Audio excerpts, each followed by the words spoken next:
Chapter 2. Sister Act 6, Venus and Serena Williams at Indian Wells, Sincere Fictions and White Racism. By Nancy E. Spencer. Richard Williams proclaimed that a dozen fans in the stands used racial slurs and one fan yelled that he would skin him alive. If Richard says someone yelled something, maybe they did, but I know that's not Indian Wells people. Charlie Pizarro, Tournament Director. On March 15, 2001, Venus and Serena Williams were slated to meet in the semifinals at Indian Wells, California, in a match that was anticipated to be a rare tennis treat.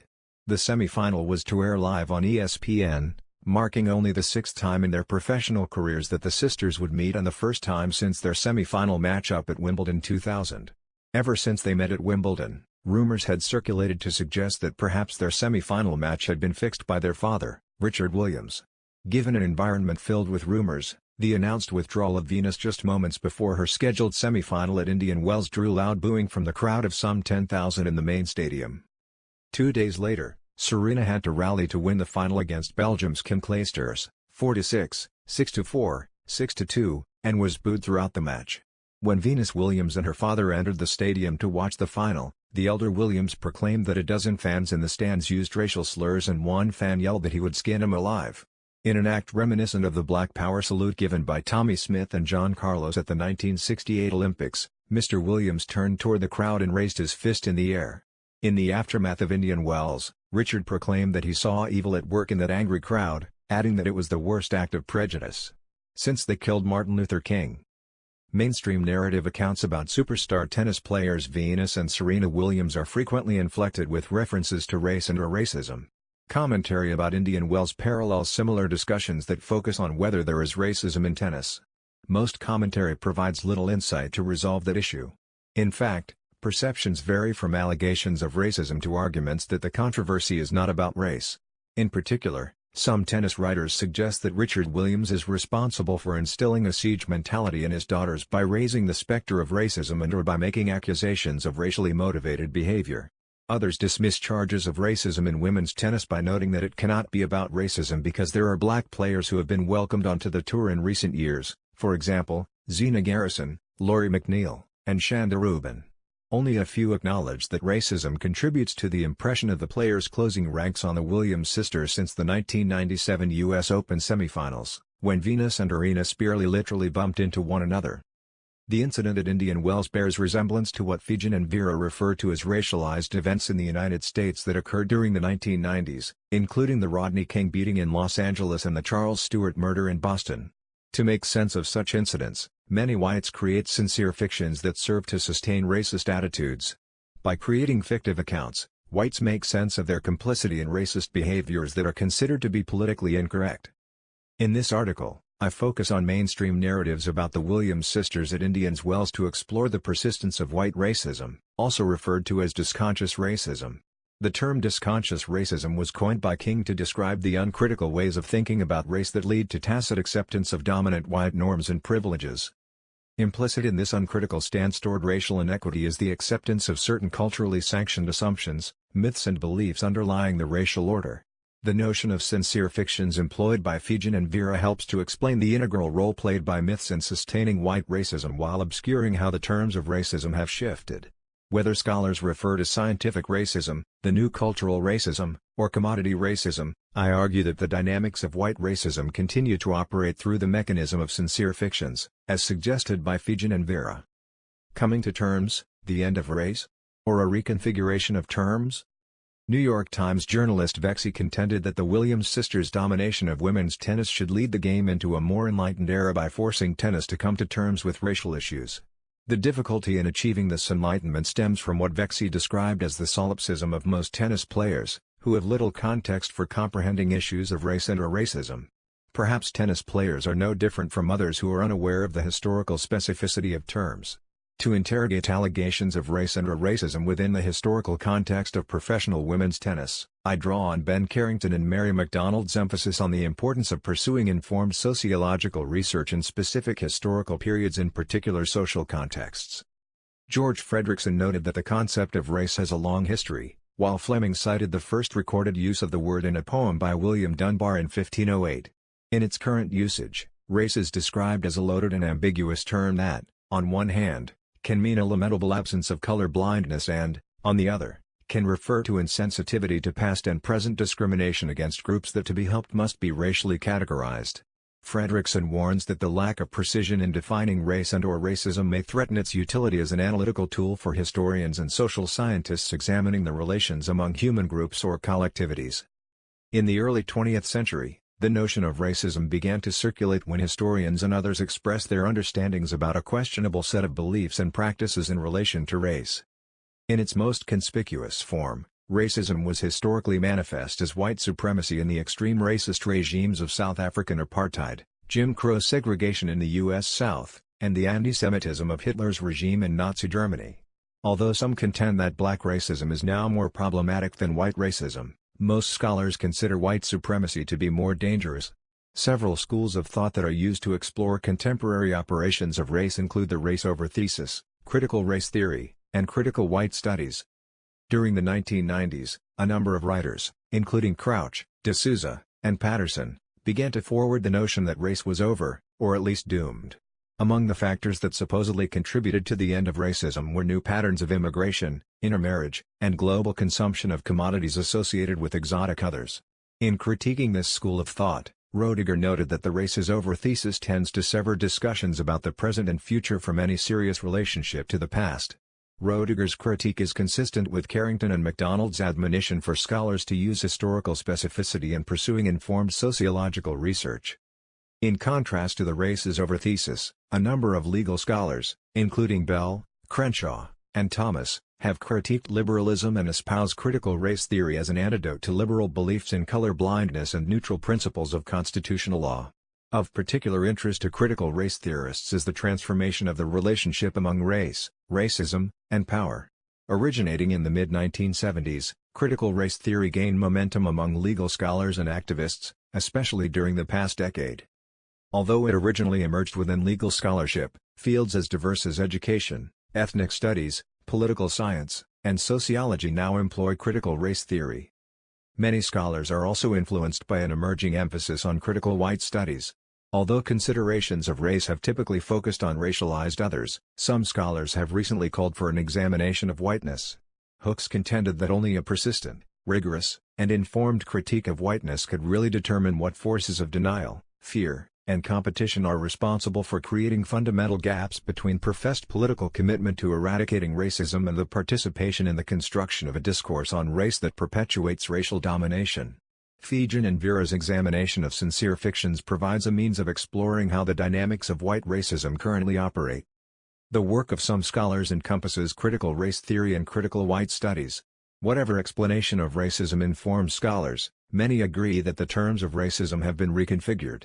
This reconfiguration is reflected by references to the new cultural racism, disconscious racism, commodity racism, and perhaps the most insidious form of white over black supremacy, white racism. In the next section, I draw primarily on scholarship in critical race theory and critical white studies to explain how the dynamics of white racism can provide a basis for understanding the racialized incident that occurred at Indian Wells in 2001. White racism and the operation of sincere fictions. The most notorious form of white over black supremacy is referred to variously as white racism or disconscious racism. Hooks considers white supremacy to be a more useful term than racism in describing forms of exploitation she has experienced. To elucidate the notion of white racism, Figen and Vera noted that because racism is currently held in such opprobrium, few whites are willing to identify themselves as racist. Despite most whites distancing themselves from it, racism continues to be a fundamental part of U.S. culture and is spread throughout the social fabric. Because virtually all whites participate in the racist culture, most harbor some racist images or views. What obscures the reality of racism for most whites is the creation of sincere fictions that enable whites to resolve the dissonance between beliefs in equality and participation in a racist society. This form of white racism is usually predicated on the belief that white prejudice is no longer a factor. The assumption of innocence in relation to prejudice enables whites to construct an internal representation of the self that denies negative attitudes toward others while still participating in discriminatory practices. In the words of Figen and Vera, the creation of sincere fictions, or personal mythologies, works to reproduce societal mythologies at the individual level. To illustrate, Whites generally use these fictions to define themselves as not racist, as good people, even as they think and act in anti-black ways. It is common for a white person to say, "I am not a racist," often, and ironically, in conjunction with negative comments about people of color. The sincere fictions embedded in white personalities and white society are about both the black other and, italics in original, the white self. In the United States, where slavery ended with the Civil War and legal segregation officially ended in the 1960s, many whites continue to harbor negative attitudes that constitute a well-developed white mythology about African Americans. That mythology stems from what came to be known as scientific racism that emerged in the 17th century. Scientific racism. Racist theories that legitimized the institution of slavery began to circulate in Europe and later appeared in colonial America as early as the 1600s. These theories provided the basis for the ideology of scientific racism that became especially prevalent in Britain and the United States during the 19th century. This ideology was manifest in practices known as craniometry, the scientific measurement of cranial or skull size, and phrenology, a belief that studying the conformation of skull size enabled measurement of mental capacity. Malik explained that phrenology provided the basis for future racial science by insisting that external signs could provide a true indication of innate ability. This correlation between external signs and innate abilities became the basis for establishing differences not only between individuals but also between whole groups of people. Phrenology also laid the foundation for Victorian beliefs in social evolution, which held that different groups had diverged, stopped or regressed along the evolutionary path, according to their racial capacities. What was ultimately conflated in this emergent concept of race was the notion that social inequalities became regarded as natural ones. Scientific racism prevailed until World War II, when its application fell into disrepute as a result of racist practices employed by Hitler and Nazi Germany. In the United States after World War II, condemnation of Hitler's regime was accompanied by a civil rights movement located largely in the South that eventually succeeded in outlawing legalized racial segregation and discrimination. The move to outlaw segregation in the United States was enhanced by the increasingly global spotlight on how American interests were threatened when blacks in the U.S. were mistreated and abused. As a response to negative impressions that were conveyed by discrimination in the 1950s, the U.S. State Department chose tennis player Althea Gibson to travel to various countries throughout the world as a race ambassador. That opportunity provided the experience that would enable her to win the 1956 French singles title, as well as Wimbledon and the U.S. National Championships in 1957 and 1958. She remained the only African American female to win those titles until Serena Williams captured the U.S. Open singles title in 1999. Even though scientific racism was largely discredited after World War II, evidence of it remains in sport, albeit a more subtle form of coded racism, based on cultural rather than crude biological difference. The most visible traces of scientific racism remain in the obsession with black athletic bodies. Andrews linked this obsession/racist discourse to the historic era when scientific racism prevailed as the most commonly accepted explanation for the institution of slavery. Thus, the construction of naturally black sporting bodies is predicated on a common assumption of the innate physicality of the black body. That link helps to explain the cultural fascination with Michael Jordan's physical prowess as witnessed by Air Jordan signifiers. Venus and Serena Williams have been characterized in terms of their physicality since their arrival within the popular imaginary as well. According to Daniels, the physicality of Venus's and Serena's bodies clearly communicate athletic training and prowess. Several examples illustrate how early commentary reinforced the emphasis on their physical attributes. Mushaw reported that when Venus was a preteen, tennis coach Rick Macci observed her doing handsprings and likened her athleticism to Michael Jordan. Later as a teenager, journalist Bud Collins described Venus in her professional debut at the Bank of the West Classic as having reedy limbs that propelled her around the court like an impala. Venus and Serena have been described in terms of their muscular, super-confident styles that set them apart not because of their race but because of their raw talent. In particular, Chris Evert described the athletic ability and raw aggression of both sisters as making it difficult for the women who aren't Amazons to compete with them. On the May 2002 cover of Tennis magazine, Venus and Serena Williams are featured in a photograph that is accompanied by the words "Fitness Special, the Bod Squad/Working Out with Venus and Serena." The photograph no doubt resonates with consumers who associate the Williams sisters with their strong bodies. As Daniels noted, it is not unusual for black athletes to be celebrated in terms of a brute physicality and innate athleticism. However, the problem arises when this occurs to the exclusion of recognizing the role played by intelligence and/or hard work. In using such representations, Daniels reminded us of the importance of acknowledging that the Williams' superior physical conditioning should not be used to eclipse their use of intellect, tactics, and strategies. In the article titled Bod Squad that accompanied the cover photo of Venus and Serena, Brooks acknowledged that the Williams sisters worked hard to obtain their hard bodies. Cultural racism. The demise of scientific racism after World War II did not necessarily spell the end to racial hierarchies. Instead, a shift occurred in the racial hierarchy, leading to what Tenzin referred to as the new cultural racism. Whereas scientific racism relied on the appearance of external visage as the basis for differentiation in the racial hierarchy, identifiable signifiers of this new cultural racism included language, dress, musical preferences, sporting identifications and religion. As Carrington and MacDonald explained, cultural racism posits that although different ethnic groups or races may not exist in a hierarchical biological relationship, they are nevertheless culturally distinct, each group having their own incompatible lifestyles, customs and ways of seeing the world. Cultural racism is thus predicated on an understanding of culture as a whole way of life and has implications for racism in sport. The operation of cultural racism appears to legitimize black culture as it is conveyed through the media. Ironically, media access facilitates consumption of black culture by whites who do not even have direct contact with blacks. As Cashmore explained, aspects of the black experience can be integrated into the mainstream and, with the advent of the mass media, consumed without even going near black people. Hit a remote control button and summon the sounds and images of the ghetto. This is culture as the antidote to racism, a way of removing the complexities of history and society from the mind by introducing a painless cure, legitimize black culture, its literature, its religions, its athleticism and, perhaps above all, its music. In the black culture industry, there are clearly parallels between the roles played by music and sport. As Carrington and MacDonald stressed, the relationship between sport and racism is intricate and paradoxical. On one hand, cultural racism has been most effectively challenged, while sport has also provided a platform wherein racist sentiments are often most clearly expressed.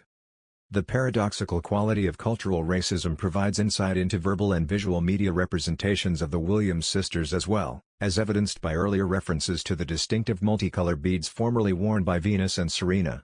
Vexi noted that numerous references were made to the clattering colored beads that they wore in braided cornrows. In one analysis of their Got Milk? Photograph, Daniels described them as follows: the sisters Williams, two young black women, stars of the women's professional tennis circuit, are pictured each with one arm around the waist of the other and a second arm bent with a hand on their respective hips. Serena also holds a racket in her hand. The Williams sisters wear their trademark form-fitting athletic gear, milk mustaches, and their signature beaded cornrows. This time the beads are white, a nice contrast to their black outfits and skin.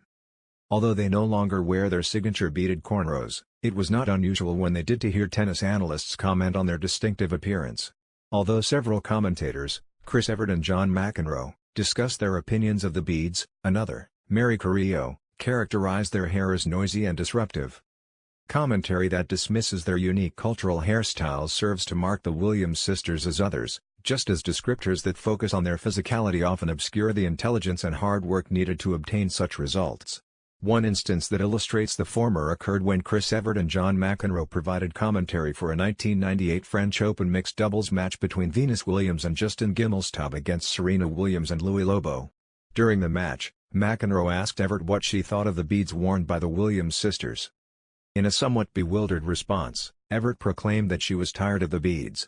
This discussion and commentary about the Williams sisters' hairstyles reflect how sportscasters often seem challenged and mystified by what to say about them. Commodity racism. The shift to cultural racism also provides the basis for understanding the emergence of commodity racism. Lurie explained how this shift is represented by styles that are on offer for consumption through a form of commodity racism that has contributed to shifts in how racism operates, specifically to the shift from, italics in original, a racism tied to a biological understanding of race in which identity is fixed or naturalized, to a racism in which race is a cultural category in which racial identity is represented as a matter of style, and is the subject of choice. As a cultural or aesthetic category, Willis suggested that race is regarded as a matter of style, something that can be put on or taken off at will. This form of racism operates to commodify black culture in much the same way that commodity feminism works through the marketing of commodities to reflect the conjuncture between femininity and feminism. As a result of the latter process, discourses about women are reflected in objects like Hanes hose, Nike shoes, esprit, italics in original, genes. Sign objects are thus made to stand for, and made equivalent to feminist goals of independence and professional success. McClintock marked the advent of commodity racism in the mid-19th century when the Pears soap campaign introduced the exhibition of commodities as an organized system of images. To illustrate the whitening power of soap, one advertisement for Pears soap featured before and after images of two young children, one black and the other white. In the first photograph, the white child stands by a bathtub as the black child bathes. In the second photograph, the previously black child emerges from the bathtub to reveal a whitened body, albeit his head remains black. The apparent implication is that the Pears soap product has transformed the black child's body. As the conjuncture between advertising and the manufacture of soap became part of international commerce, soap operated symbolically to expand the British Empire.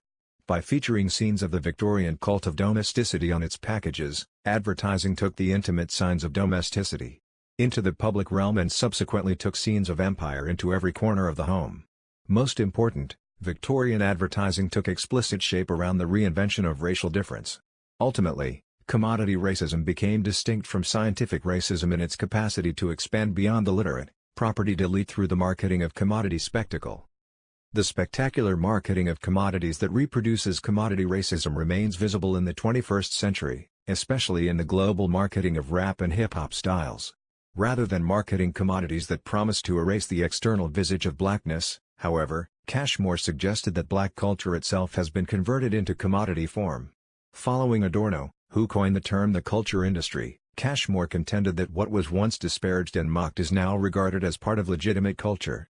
Any residual menace still lurking in African American practices and pursuits has been domesticated, leaving a black culture capable of being adapted, refined, mass-produced and marketed. Whites not only appreciate black culture, they buy it. The notion of residual menace is evidenced in movie titles such as Menace to Society and rap hits such as Public Enemy's Fear of a Black Planet, both released in the 1990s. In rap, hip-hop, and movies that are consumed by white youth, Light noted that Afrocentricity is provided through the otherness of crime and poverty. In addition to offering Afrocentricity as otherness, the cooptation of black culture is problematic in that it leaves the impression that racism has ended while keeping the racial hierarchy intact. Commodity racism and sport. The commodification of sports stars has been well documented in recent times. By the 1980s and 1990s, African American athletes had become among the most marketable, owing largely to what has been termed the Jordan effect. Thus, the potential marketability of Venus and Serena Williams became apparent long before they turned professional in the mid-1990s. Among their predecessors, several white American women had realized increasingly lucrative endorsement potential stemming from their commodified celebrity identities, most specifically, Chris Evert, Tracy Austin, and Jennifer Capriati. Yet there was little reason to suggest that extensive endorsement portfolios might accompany the Williams sisters' rise to fame, especially given the lack of commodification of their African American predecessors in tennis. Before Venus and Serena Williams arose to prominence, Althea Gibson, Arthur Ashe, and Zina Garrison were among the most visible and/or successful African Americans in tennis. Althea Gibson was known as the Jackie Robinson of tennis because she broke the color barrier in her sport. Yet her successful accomplishments never translated into earnings that allowed her to sustain a lengthy career. Thus, after capturing titles at the French, Wimbledon, and U.S. National Championships, Gibson retired from tennis to pursue other endeavors. Gibson's inability to translate success into financial gain owed, in part, to the fact that tennis remained an amateur space until 1968. Even during the nascent period of the Open era, when Arthur Ashe enjoyed his greatest success, his victories were accompanied by only modest pecuniary gains.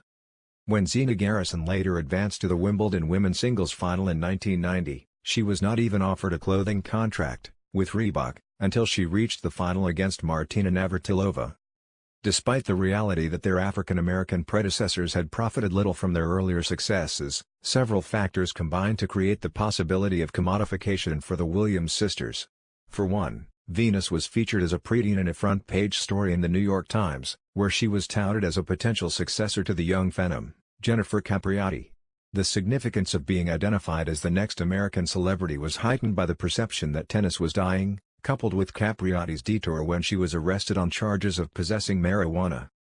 Narratives about the potential of two African American sisters hailing from south-central Los Angeles, Compton, in particular, appeared at a time that resonated with other cultural influences as well. In particular, the image-driven version of hip-hop that appeared in 1990s America had become a cultural force that was articulated with the Williams sisters coming straight outta Compton.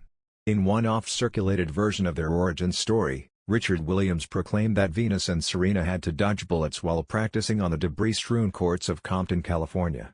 Their association with blackness was further reinforced by the elder Williams' repeated references to his daughters as Cinderellas from the ghetto.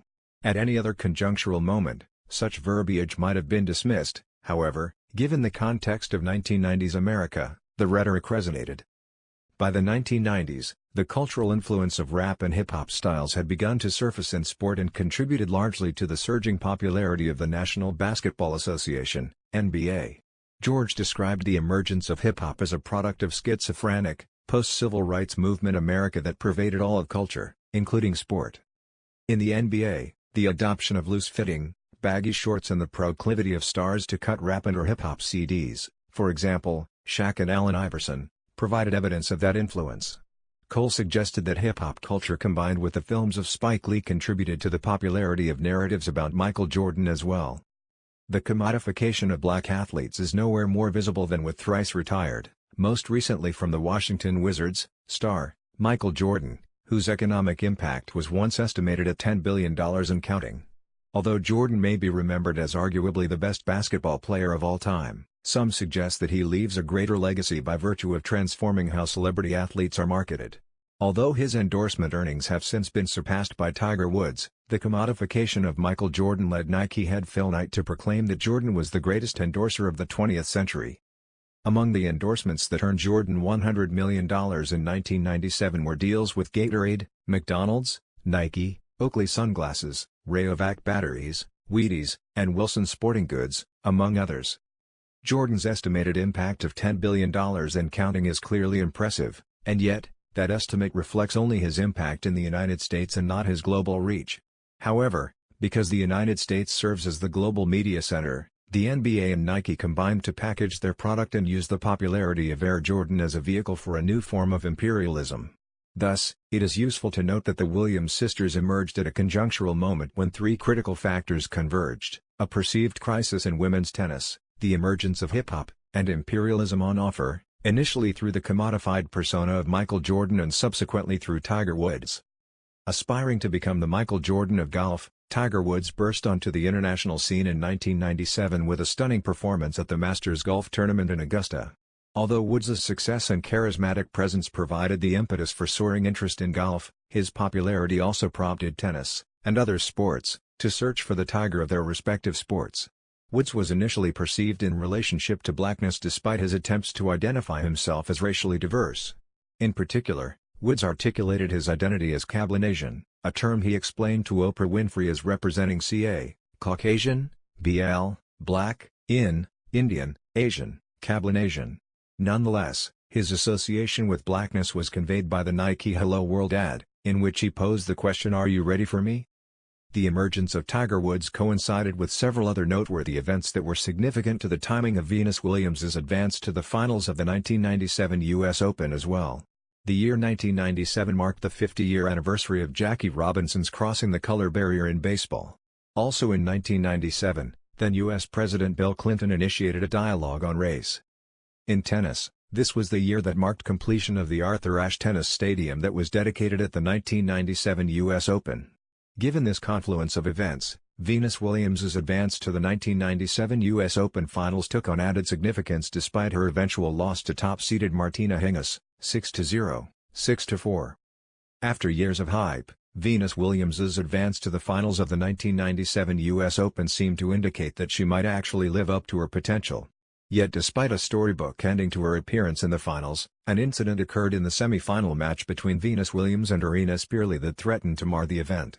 As the two players switched sides during the second set of their closely contested match, Venus and Irina literally bumped into one another. Although both later claimed not to see one another at the time, Richard Williams immediately construed the incident as being racially motivated. Several weeks after Venus Williams lost to Martina Hingis in the 1997 final match, questions began to surface about whether tour tensions would hurt Venus's marketing appeal. Despite being hailed as the Tiger Woods of tennis, Venus's perceived arrogance toward other players coupled with her father's allegations of racism appeared to be problematic. Nonetheless, some companies admittedly welcomed the controversy. Even the overseers of the staid world of tennis failed to voice concern about the controversy if it meant greater visibility for women's tennis. In fact, David Falk, who is better known as Michael Jordan's agent, suggested that Venus's unique look, dynamic personality, and power game could help her set a new standard for tennis marketers. Certainly the global appeal of tennis promised to enhance the marketability of Venus and Serena Williams. In the spring of 1998, the potential global appeal of tennis received a boost when the Women's Tennis Association signed a multi-year pact with film producer Arnon Milchan of Regency Enterprises. Milchan envisioned expanding the exposure of women's tennis through a synergy with his entertainment resources. Among his long-term goals were to broaden tennis coverage in Europe and to include the Williams sisters and other top female tennis stars in entertainment ventures such as movies and game shows. That partnership would eventually contribute to the primetime televising of the 2001 U.S. Open Women's Singles Final, where Venus and Serena Williams met one another for the first time in a Grand Slam final.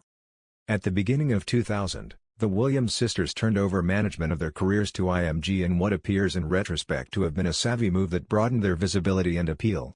As a result, IMG began to make a targeted push to expand their appeal with their new agent, and former player, Stephanie Tolson, contacting several major non-sports companies. As both sisters continued to amass endorsement deals, their celebrity appeal was likened to their two predecessors, Michael Jordan in the 1980s and Tiger Woods in the 1990s. In December 2000, Venus Williams signed a multi-year contract extension with Reebok that was believed to be the most lucrative endorsement deal for a female athlete. The reported deal, worth $40 million, was thought to be for 3 years and made Venus the highest-paid female endorser in sports history.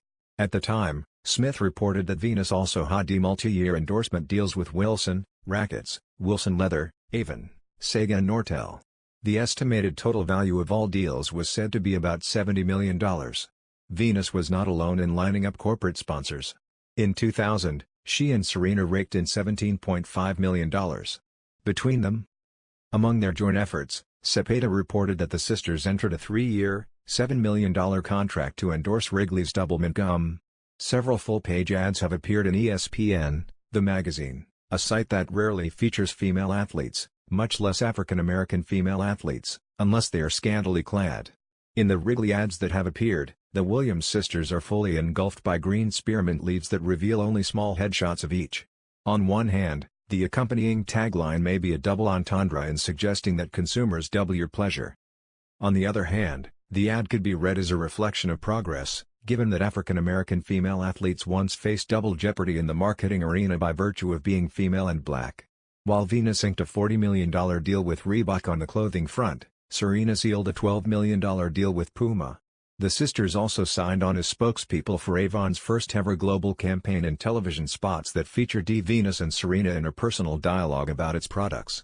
Serena had already begun to diversify her portfolio by adding several gigs in the entertainment industry, appearing in rapper Memphis Bleek's "Do My" video featuring Jay-Z, and she appeared in a cameo role in a comedy starring Martin Lawrence, Black Knight, and had taken a job designing for Wilson's Leather.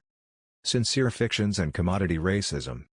Given the context of early 21st century U.S. culture and the dominance of the Williams sisters, it should come as no surprise that they have been able to secure lucrative endorsement deals. The shocker is not that they have amassed impressive endorsement portfolios, but rather, how those endorsements have been understood and articulated within the circumscribed world of tennis. In one of the more provocative takes on their success, Stein reported that former number 1 player Martina Hingis suggested that the Williams sisters receive more endorsements because of their race. According to Hingis, being black only helps them. Because many times they get sponsors because they are black. And they have had a lot of advantages because they can always say, it's racism. They can always come back and say, because we are this color, things happen. No doubt Hingis is sincere in believing that the Williams sisters receive endorsements because they are black. However, this logic obscures the reality that people of color have historically been excluded from tennis and that white racism continues to operate in the new millennium. As Wiley pointed out, Hingis' comment was not intended as sociology. Although I would not argue with Wiley's conclusion, I want to suggest that her logic actually reveals the connection between sincere fictions and the operation of commodity racism. That connection would be further evidenced in the 2001 U.S. Open where Venus and Serena advanced to the finals. The Supremes at Flushing Meadow. In September 2001, Venus and Serena Williams advanced to the finals of the U.S. Open in Flushing Meadow, New York.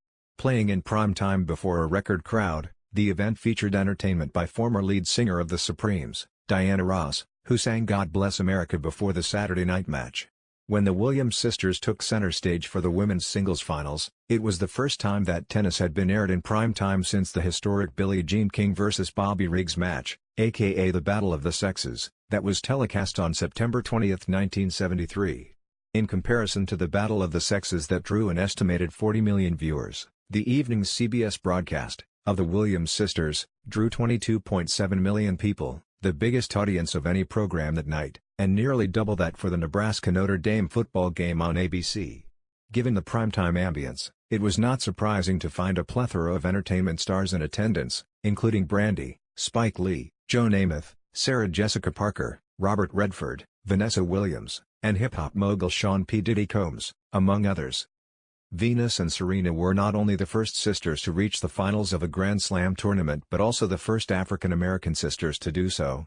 In recognition of the momentous occasion, and perhaps also in a desire to atone for the ugly incident at Indian Wells, fans at the 2001 U.S. Open greeted the sisters warmly, giving them a standing ovation. That warm response led commentator Dick Enberg to remark on the touching reception from the crowd. When he spoke of how wonderful it was to see the Williams sisters receive such a warm reception, Enberg may have been alluding to the dramatically different reception they had received at Indian Wells. Perhaps he hoped that this reception would convey the true hearts of tennis fans so that the unfortunate incident at Indian Wells could be forgotten. In all sincerity, Enberg conveyed the impression that the majority of mainstream, read, white, fans are not similar to those racists who booed and yelled racist epithets at Indian Wells. Yet a tacit caveat accompanied that message, implying that this was all the fans ever wanted, to see the two sisters play each other at the highest level of their sport and to demonstrate the same skillfulness that enabled each to dominate against the rest of the field in women's tennis. Implicit in that caveat was the unsettling question of whether Richard Williams really did fix their previous matches. In the 2001 U.S. Open, Venus dispatched her younger sister, 6-2, 6-4, just as she had won in their previous meeting at Wimbledon. As at Wimbledon, the historic U.S. Open match was later described as failing to live up to its hype. In much of the discussion about matches between Venus and Serena Williams, commentators had focused on the poor quality of their play against one another. For example, NBC commentator Chris Evert expressed her frustration in watching Venus and Serena typically overpower their opponents en route to their encounters only to put in subpar performances when they played against one another. Announcers who tried to make sense of the unique rivalry frequently compared them to other sibling rivalries, including Chris and Jean Everett and John and Patrick McEnroe. In both cases, the dynamics were different, in part, because the Everts and McEnroes were white, but also because the younger players never attained the stature of their older siblings and thus never threatened the dominance of Chris Evert and John McEnroe, respectively. Given that narratives and commentary about the Williams sisters meeting in the 2001 U.S. Open Finals conveyed that fans just wanted to see the sisters play a quality match, one could argue that fans just wanted to get their money's worth. Certainly, in light of the spectacular marketing and primetime ambience, fans are often led to believe in their inalienable right to consume a commodity spectacle. Fans are frequently disappointed when the outcome fails to live up to the hype, witness the Super Bowl. Those who had great expectations for Sister Act 6 may have been disappointed by the outcome of the 2001 U.S. Open women's singles final as well. As Bodo described the match, it was an impressive, if not particularly artful, display of power tennis, leaving him to ponder the question of whether or not sisters could ever muster the cold-blooded passion and high-quality tennis of serious rivals. In the year since the Williams sisters first met in the finals of the 2001 U.S. Open, they reached the finals of 3 out of 4 Grand Slam events: the 2002 French Open, 2002 Wimbledon, and 2002 U.S. Open. Ironically, although their quality of play rose dramatically with each new encounter, the latest criticism now reflects fans being bored by the sisters' domination of the women's game. If fans are disappointed when the sisters do not appear to play their best but bored when they play so well that they repeatedly meet in the finals, that does not leave much leeway for fans to get much satisfaction. And that may be a key to understanding how sincere fictions operate. It may be that whatever happens in the rivalry between Venus and Serena Williams, it is important to examine how sincere fictions obscure the operation of white racism. Conclusion. In the aftermath of their experiences in 2001, it should come as no surprise that the Williams sisters declined to return to Indian Wells in 2002 and 2003. Reports indicated they had no regrets about skipping the event in 2002. In articulating their rationale for not returning, Serena explained that the sisters like to have fun whenever they play tennis. Venus noted that their job is to entertain, adding that "I don't think we were doing a great job entertaining them last year. The most unfortunate thing is that the tennis powers that be have failed to acknowledge their complicity in perpetuating racism by not addressing, publicly, at least, the event at Indian Wells. As a result, the Williams sisters are compelled to take the rap for fans and officials who seem willing to hide behind sincere fictions." Narratives and commentary that document the accomplishments of Venus and Serena Williams in 2001 provide evidence of sincere fictions that work in subtle ways to obscure white racism. Among fictions that have circulated, 3 relate specifically to the Williams sisters' experiences at Indian Wells. The first is tournament director Charlie Pizarro's response to Richard Williams's allegation that the fans who booed and shouted racist epithets were racially motivated. Although Pizarro reported cringing at the unfairness of what happened, he later defended the predominantly white tennis crowd that angrily booed Richard Williams and his superstar daughters by suggesting that it was not Indian Wells people. Certainly, Pizarro's statement does little to disavow the inexcusable behavior, not to mention that, as tournament director, he might have done something more provocative than cringe. The second example that reflects sincere fictions is Martina Hingis's suggestion that the Williams sisters use race to obtain endorsements. The rationale of this argument is similar to the logic based on the notion that sex sells and therefore should be used to promote female athletes. In response to that notion, Plumer asks whether using sex to sell is good business or sexism. Similarly, one might ask whether using race to sell is good business or racism. The irony is that Hingis's observation reveals the link between sincere fictions and the use of race and/or racism in promoting consumption of athletes, commodity racism. Finally, commentary that alternately critiques the poor quality of play between the Williams sisters yet expresses boredom with their dominance reveals that there is a fine line between sincere fictions and the operation of white racism. Commentators who have attempted to account for the poor quality of play suggest that it may be difficult for the Williams sisters to play one another, especially given their well-documented closeness as best friends. Nonetheless, such discussions operate to fuel suspicions that their outcomes may be orchestrated by their father. As a solution, Pam Shriver, Venus's former mentor on the tour, suggests that Venus and Serena just need to play a match in which both players perform at their highest levels so everyone can see that the matches are not fixed. That suggestion seems curious, especially when it also comes from John McEnroe, who admitted in his recent autobiography that players frequently agree to fix the outcomes, albeit of exhibition matches, to ensure competitive matches that are entertaining. Although such agreements are known to be commonplace among players, there is a certain irony in that former athletes are the ones being so vocal about their suspicions. Then again, perhaps the suspicions are really about the operation of white racism. In light of the continued dominance of the Williams sisters in 2002 and early 2003, their absence from Indian Wells provided one of the few opportunities for other players to win a title. This is one case, however, where winning is not the only thing. The space of tennis has been graced by 2 exceptional women whose hard work, intelligence, and skills are repeatedly underappreciated. Although the spectacle of the 2001 U.S. Open appeared to atone for what happened at Indian Wells, that may be as much about the operation of sincere fictions as well.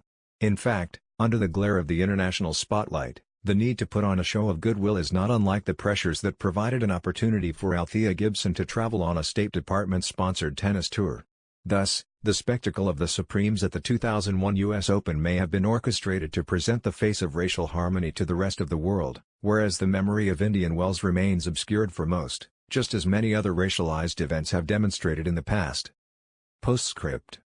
Since 2001, when the Williams family encountered hostile fans at Indian Wells, they have remained firm in their refusal to return.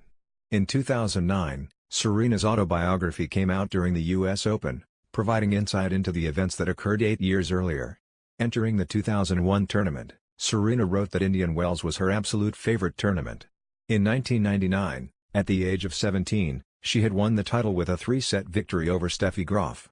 Since the site of the tournament, Palm Springs, was only a few hours from their home, the Williams family enjoyed spending time together whenever the sisters played there. For months beforehand, both Venus and Serena had looked forward to playing at Indian Wells.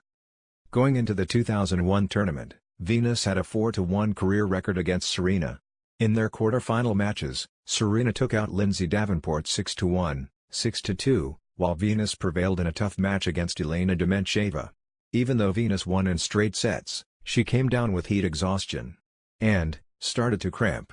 The match took an even greater toll on Venus as she injured her knee, calling into question whether she would be able to play her semi-final against Serena. On the morning of the day they were scheduled to play each other, Venus checked in with the tour trainer and told him she didn't think she could play.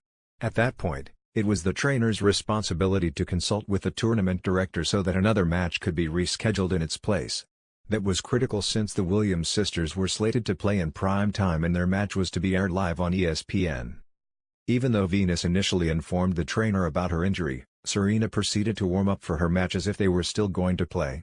After Serena finished her warm-up, Venus told her that she had notified tour officials 2 hours earlier that she would not be able to play and wondered why no announcement had been made.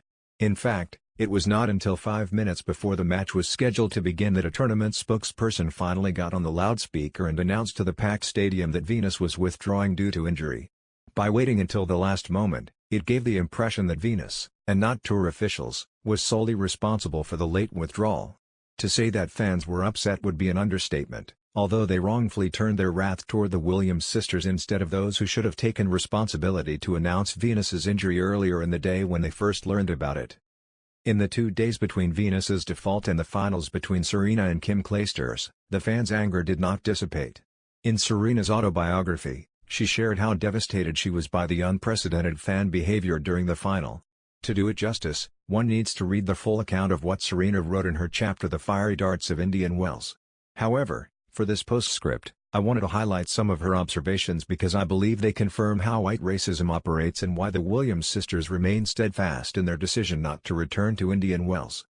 When Serena stepped onto the court for the women's singles finals against Clijsters, she described the booing fans as loud, mean, aggressive, pissed. Unlike the normally staid Palm Springs fans who tended to be pretty well-heeled, Serena faced a sea of rich people, mostly older, mostly white, standing and booing lustily, like some kind of genteel lynch mob. In addition to the chorus of boos, she heard shouts of the N-word, as well as one angry voice telling us to go back to Compton. Sadly, the behavior continued throughout the match, with fans cheering vociferously for Kim and booing loudly for Serena's mistakes. At first, the fans got the better of Serena, and she lost the first set, but she somehow found the audacity to come back and win in 3 sets, drawing upon the memory of such predecessors as Althea Gibson and Zina Garrison. In looking back on the behavior of the angry fans, Serena wrote that she thought tournament officials could have done something to intervene in the situation. Some tournament official could have gotten on the loudspeaker and explained to the fans that Venus had been legitimately hurt, that I had nothing to do with her withdrawal, that every effort had been made to cancel that semi-final match in a more timely manner. Some effort could have been made to quiet the crowd. But no one did anything. The WTA people just sat there with their mouths open as all these people beat up on a little girl. The Indian Wells people just sat there with their mouths open, too. Everyone was in shock, I think, but that's no excuse. No one did anything. That was what amazed me at the time. I remember watching the events unfold on television, thinking that the crowd behavior was reprehensible. One of the announcers, Mary Jo Fernandez, even said that tour officials knew something might happen, and yet, no one did anything.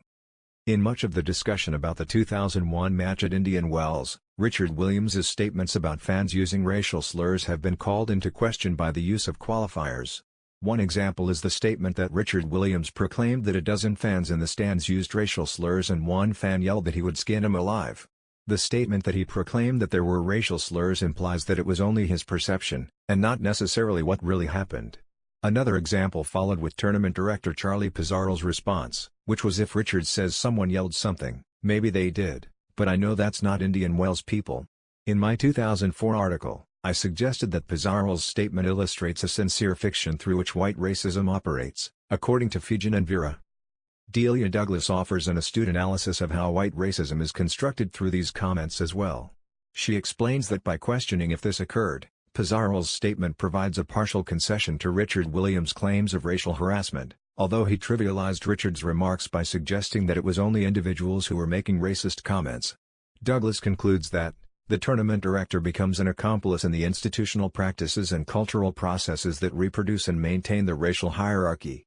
Thus, when the Williams sisters encountered white racism at Indian Wells, it was part of a larger pattern of institutional racism that had been woven into the fabric of tennis historically. That pattern of racism is evidenced by the fact that when Serena won the 1999 U.S. Open women's singles title, she became only the third African-American player to win a Grand Slam title. Prior to the 1950s, there was no shortage of interest in tennis among players of color. However, because tennis was segregated, the American Tennis Association, ATA, which was founded in 1916, nurtured the best players. Some of the best women who played during the 1920s were Anita Gant, Inez Patterson, and Lucy Slough. In 1948, Dr. Reginald Ware first integrated the ranks of amateur tennis when he entered the U.S. Indoor Championship. Althea Gibson was the first African-American to win a Grand Slam title in 1956 when she won the French National Championships. In 1957 and 1958, she added women's singles titles at Wimbledon and the U.S. National Championships. 10 years after Gibson won her last Grand Slam title, Arthur Ashe became the first and only African-American male to win a Grand Slam, as he captured the 1968 U.S. Open men's singles and later the 1975 Wimbledon Championships. Despite the pioneering efforts of Gibson and Ashe, both acknowledged that they faced racism during their tennis careers. In her autobiography, Gibson included an account of her reception at Wimbledon written by British reporter Scotty Hall in the Sunday Graphic. In describing her match against American Shirley Fry in the 1956 Wimbledon quarterfinals, Hall wrote that the Wimbledon crowd showed bias against Gibson that was palpable, an unspoken, unexpressed but felt anti-Gibson atmosphere. Douglas contends that this atmospheric pressure contributes to the social construction of whiteness. This notion of atmosphere is critical to understand as a particular side of social struggle by virtue of the fact that it is a location in and through which common sense or taken for granted views of the social world are reproduced and disseminated. Douglas likens the atmospheric pressure that Gibson faced to that which the Williams sisters encountered at Indian Wells. Although Arthur Ashe played a decade later than Gibson, in the midst of a time when U.S. culture had seemingly made great strides in redistributing civil rights, he still acknowledged that there was a pall of sadness hanging over his life and the lives of almost all African Americans because of what we as a people have experienced historically in America. Ashe wrote that he faced continuing evidence of racism each and every day, adding that the sadness is still there. Serena Williams used similar language in describing the aftermath of her 2001 Indian Wells final against Kim Clijsters. As she and Venus drove back to Los Angeles, she described it as a strange and unsettling ride in which no one really spoke about what had happened. Normally, after a win, the sisters shared in the excitement. But in this case Serena said it was like everyone had been stunned into silence. We all knew what we'd just seen and experienced, and it just kind of hung there in the car with us, like a pall. Needless to say, that pall provided the incentive for Venus and Serena to decide not to return to Indian Wells. Their decision to boycott the tournament has not been without consequences. In 2009, the Williams sisters' boycott became an issue when the WTA implemented its roadmap, whereby Indian Wells became a Premier 1 tournament.